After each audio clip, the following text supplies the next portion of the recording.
Hey Ice Pack, it's Matty Ice here. Just got back from Busch Gardens Williamsburg and wanted to give you guys my review and what to expect if you go to Busch Gardens for this year's Food and Wine Fest.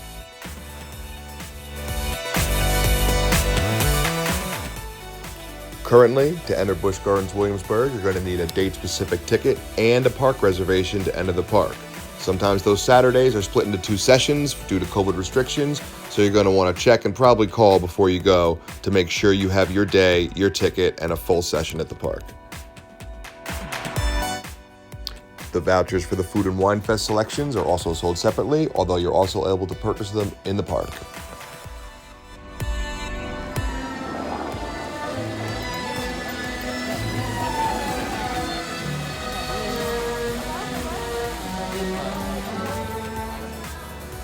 I'm so glad I trust Mormon.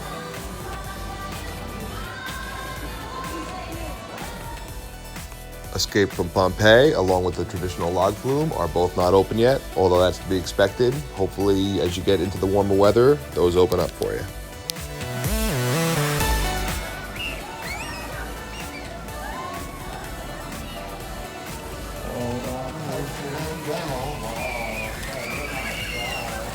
Unfortunately, the Loch Ness Monster was also closed when we went, although Alpengeist was open, which is some complaints we heard previously. So really, I'd check the day you go to be sure what's open and what's not, although the park remains as beautiful as ever, especially with some lower crowds.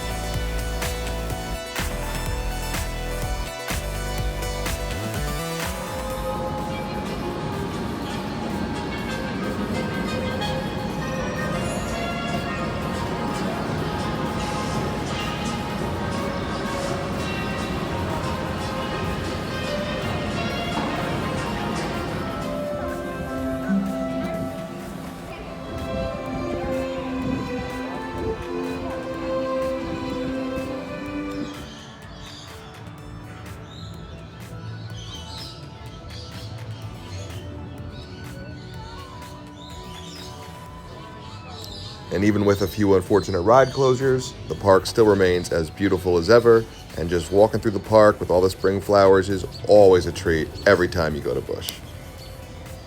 Oh, the cold.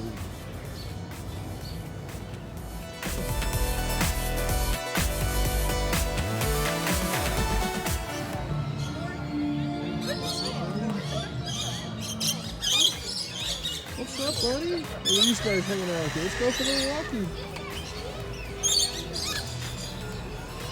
Look at this guy. Is that real? Oh, that's real. Yeah. It's breathing. What's up, guys? Wow. Wow, look how close he gets.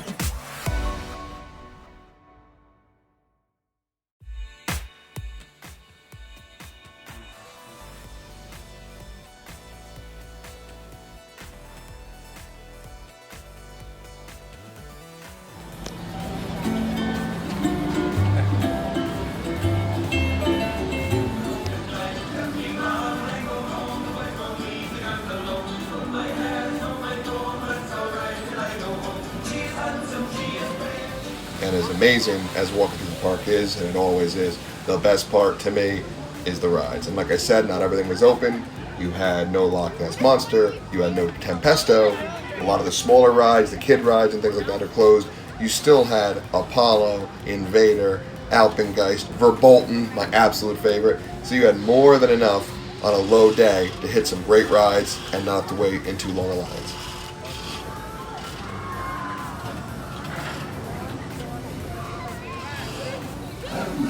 And after intense rides like Griffin or Finnegan's Flyers, both open by the way, you can take a different kind of ride that's great for its own reasons, which is the train.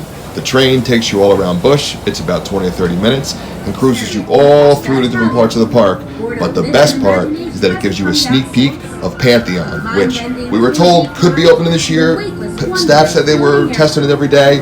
We weren't able to ride it or see it running, but I heard it should open maybe this summer, and it looks amazing.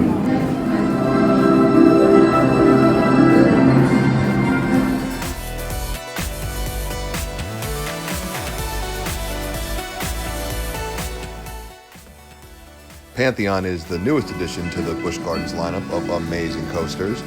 It's got 4 launches, 73 miles an hour. The track is insane, and it's supposedly the fastest launch coaster in the US. Can't wait for it to open and get a ride on that wild track.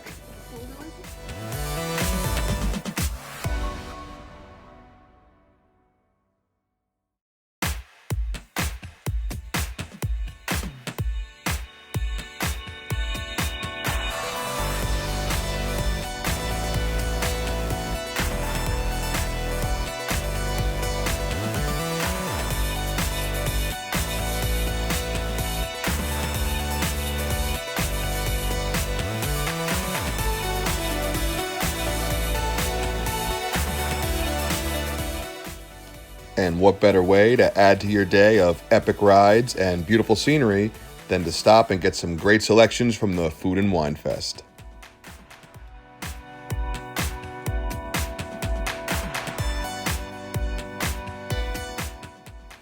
From France and Italy to Jamaica and Hawaii, there are tons of places to try and sample some great stuff. The shrimp fritters and Dark and Stormy from Jamaica is one of our favorites. The apple pie moonshine of Virginia was exceptional.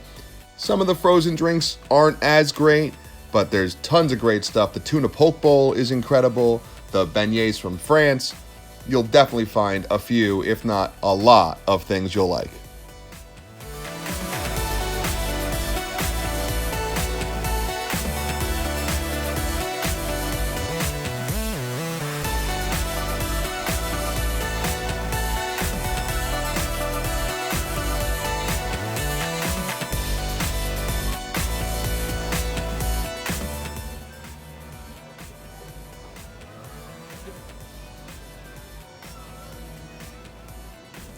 So overall, I would say Busch Gardens is definitely worth your time. It's one of the most beautiful theme parks on the East Coast. The Food and Wine Fest is a ton of fun. The rides are always great. The scenery is always exceptional. Some of the shops are closed. Some of the snack stands are closed. Some of the rides are closed. I'd say the park's probably at about 70% open, and it can get a little pricey. If you're talking about $70 a day, or if it's split into 2 sessions, $70 a session, that can be a little much for one day in the park, so you might want to wait till everything's totally open if you're only going once this year. But overall, Busch is incredible. It's a great time, and I would definitely recommend taking a trip this year for the Food and Wine Fest.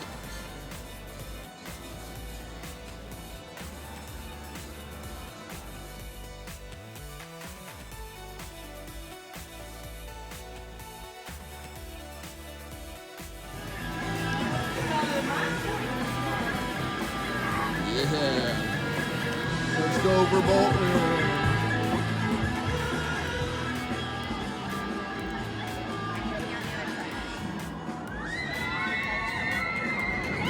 Yeah, for Bolton. Let's go. I can't believe I did that. Woo! Let's go.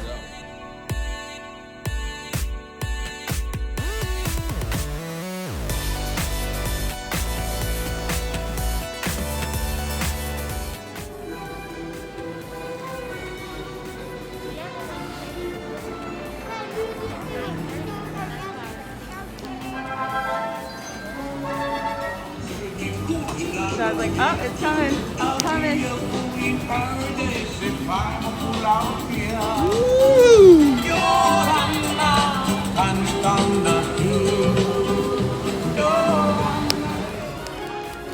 Thanks for watching. Hope this was a help on making you decide if you're going to take your trip to Busch Gardens this year or not.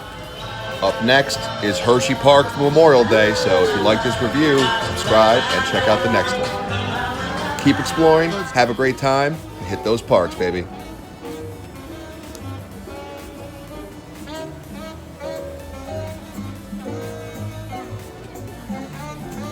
Sure.